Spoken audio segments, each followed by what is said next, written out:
Iggy Peck, Architect.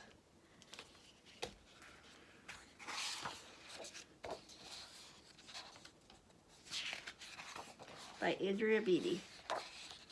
Young Iggy Peck is an architect and has been since he was 2, when he built a great tower in only an hour with nothing but diapers and glue. "Good gracious, Ignatius," his mother exclaimed. "That's the coolest thing I've ever seen." But her smile faded fast as light as wind blew past, and she realized those diapers weren't clean. "Ignatius, my son, what on earth have you done? That's disgusting and nasty. It stinks." But Iggy was gone. He was out on the lawn, using dirt clods to build a great sphinx. When Iggy was 3, his parents could see his unusual passion would stay. He built churches and chapels from peaches and apples and temples from modeling clay. At dinner one night, to his father's delight, Iggy got a bright gleam in his eye, and out on the porch built the St. Louis Ark from pancakes and coconut pie.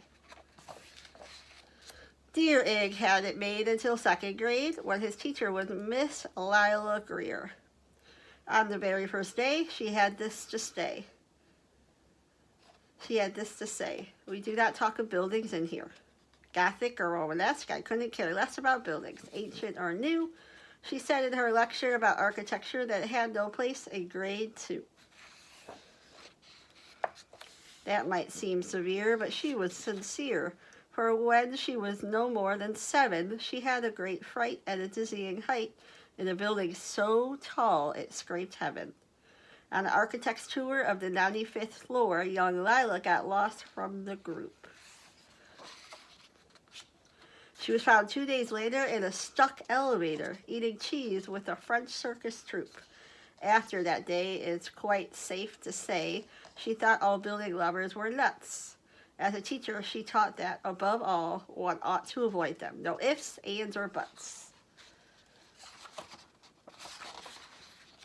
As you might guess, it would cause Iggy stress to hear such terrible talk.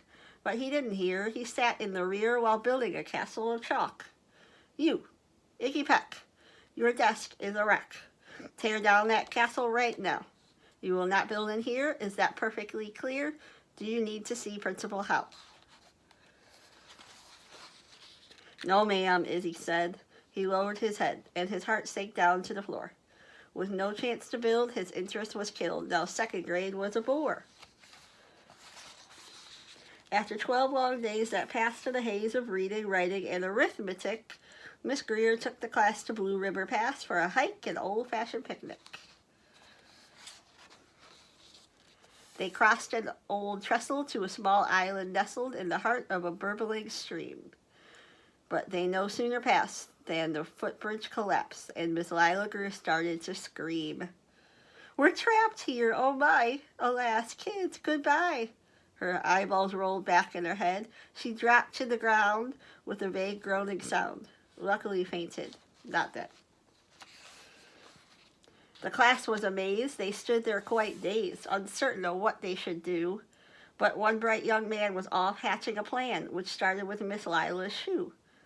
Soon each lad and lass there at Blue River Pass was working together as one.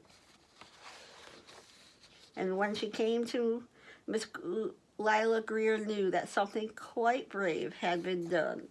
She looked in the air and saw hanging there a structure with cables and braces. And on the far side, beaming with pride, were 17 smiling young faces.